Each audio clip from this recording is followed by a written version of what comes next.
category. Kaya nakakatuwa yung ang ibig sabihin yung ginagawa ng lungsod ng Batangas, yung ginagawa ni Mayor Vilma Di Macuja, tsaka yung mga panukalang batas ni Councilor Marvin Marino, no, ay inaaprubahan ng hindi lamang ng lokal na pamahalaan, ng ating lokal na komunidad, kundi ng buong mundo.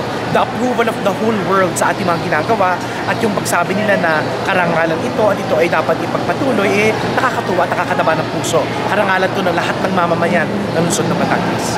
So, sir, from winning this, may pressure po ba? O ano next plan natin? May susunod ba tayong sasalihan? Ngayon, it confirms and it reinforces our objective na talagang yung paglilingkod namin ay para mapabuti yung buhay ng mga mamamayan ng lungsod ng Batangas at higit pa nating mapag-ibayo ang ating pagmamahal sa ating kapaligiran, sa ating kalikasan. So ngayon, nagmi-meeting nga yung mga department heads, naghahanda na uli kami at yung pina-fine-tune namin yung mga additional proyekto ng lungsod para sigurado na sa susunod na taon, pag may awa ang Panginoong Diyos, mahirang muli ang lungsod ng Batangas at muli tayo makakamit ng gintong karangalan. Kaya nakakatuwa po ng ibang syudad sa bansa, parang natalo pa rin natin, Dagupan, Parañaque, Las Piñas. So, ibig sabihin talagang may edge ang lungsod ng Batangas when it comes to governance at sa environmental protection. Pero yung pagiging finalist pa rin nila, malaking karangalan din yun para sa kanila kasi yung nagsumiti naman talaga is 300 na syudad pero 77 lang yung nahirang. Sa Pilipinas, kasama naman sa finalist ang Dagupan City, ang Parañaque City, ang Las Piñas City, ang San Fernando City, Pampanga, kasama naman sila sa finalist. Pero yun nga, nung nagkalaban-laban na, napakahirap ng competition, mabigat yung laban. Mga ibang syudad talagang napaka-high-tech ng presentation, tapos talagang ang dami nilang pondong ilinaan sa kanilang mga proyekto. So sa Pilipinas, ang nagkamit, yung bursary award is went to Parañaque City, tapos yun namang sa whole cities, nagkamit din ang San Carlos City sa Negros Occidental, and then sa projects category nga, gold, natanggap ng lungsod ng Batangas.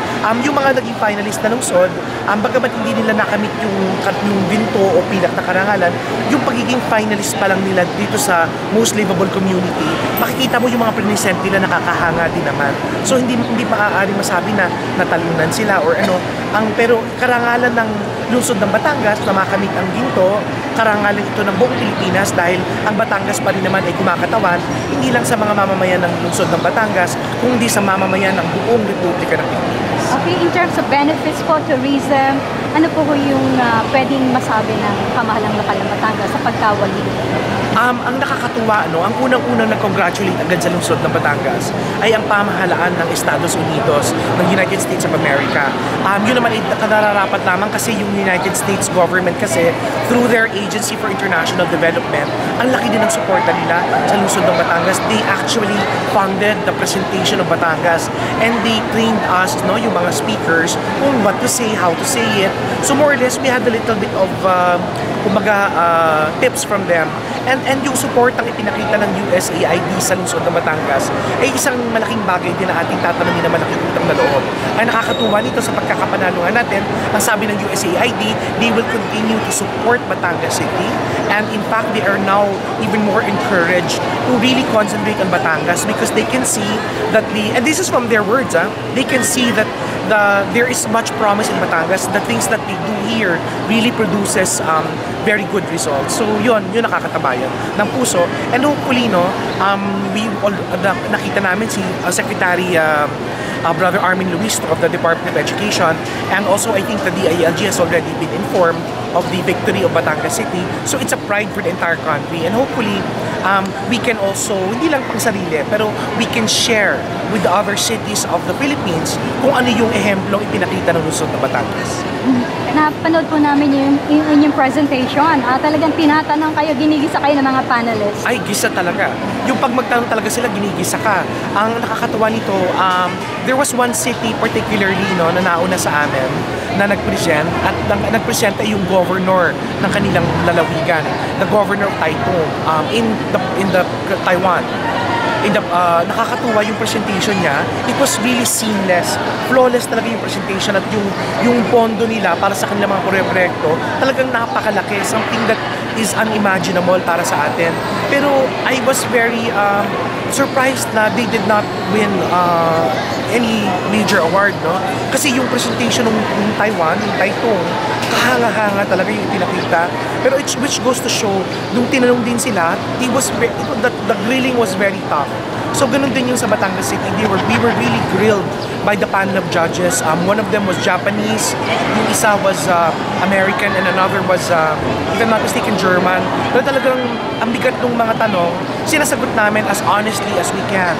And it is para sa akin, no, hindi naman kami nagsinungaling, sinasabi lang namin kung ano yung totoo. So kung para ibigay nila yung silver o yung pilak na karangalan sa lungsod at yung gold din para sa ating projects category, nakakataba ng puso para sa atin at yun ay sineshare namin sa lahat ng mamamayan ng lungsod ng Batangas. Bakit po kaya ang ECODE ay talagang nagwagi top 3 out of 43 finals? Kung ako yung tatanungin, no, the reason is, una muna yung the conceptualization. When it was done, it was in consultation with many people. Si Councilor Marvin naman had hearings in Nasanggunian. So kumbaga, industries, members of the community, mga mamamayan, all of them were consulted. And also with the implementation, when we were implementing it, we have of course we have a policy of really having a contest among the different barangays, having the cleanest and greenest barangay. And this contest is participatory. Yung mga tao mismo makikita mo, yung mga lalo na dito sa poblasyon, kung paano pagandahin ng mga pangulo, lalo na ng mga stellar na pangulo yung kanilang mga barangay, how they painted yung mga vacant walls nila, they planted greeneries. Tapos yung ang sa larangan naman ng environmental protection, yung senro natin talaga has been firm, the mayor's office has been firm, na hindi pwedeng putulin yung mga puno sa lungsod ng Batangas dahil ibalang araw ito rin yung sasagip ng ating buhay.